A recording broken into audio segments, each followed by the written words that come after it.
considered this to be something of a glittering success, particularly in their year of comebacks, as it were.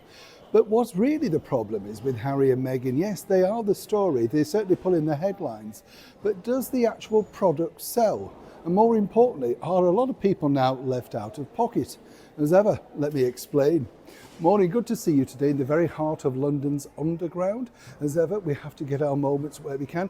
It's raining, of course, so, once again, at least it's a safe place. I do find it fascinating when you come down here, I don't know if you ever do this, but you walk through all the stairs and the tunnels and everything, and you think, wow, so many millions of people over the years have done this. This particular station has been up since the 1800s, so that would have been at the very start, really, wouldn't it? And you kind of think, we're all passing through. I know, a point to think, isn't it? Yes, well, it's always good to share these things, that's the thing, isn't it?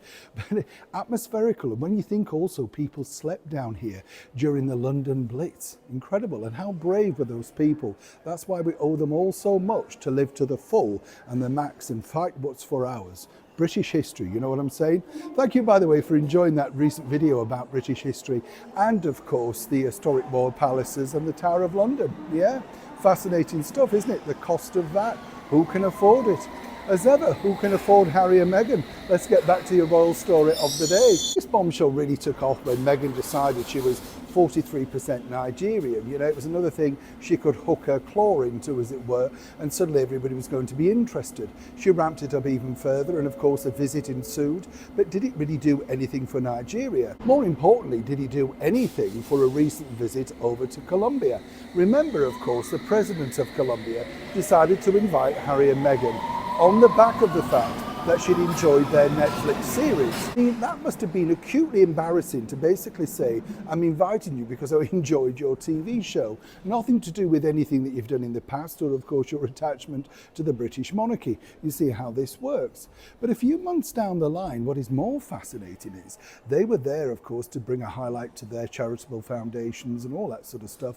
And they delivered a few presents. I'm sure they've now arrived. But more importantly, what's even more fascinating is what did it do for Colombia itself? Well, according to a very well-placed source, and as ever, allegedly, not much. And this is simply because the sort of media around that particular story about Colombia being a dangerous country, Prince Harry's security, that sort of stuff, really counteracted with the fact that whatever the president, Marquez, was hoping to try and put together to make sure that people did follow through, well, it hasn't. Have bookings gone up? Allegedly, no. Have visits gone up, pre-bookings, all of that sort of stuff? Is there interest, say, on traction on websites? No, it dramatically fell off the moment the visit left. So you could say they had a good impact in some respects because people were looking at Colombia. In the long run, some might suggest, of course, that Harry and Meghan are something of a kiss of death. And quite frankly, they haven't brought any more business over to a country that's ailing, struggling, and definitely in financial straits. So some people might suggest that this particular lady who thought it was a good idea could find herself voted out once they start to count the coffers.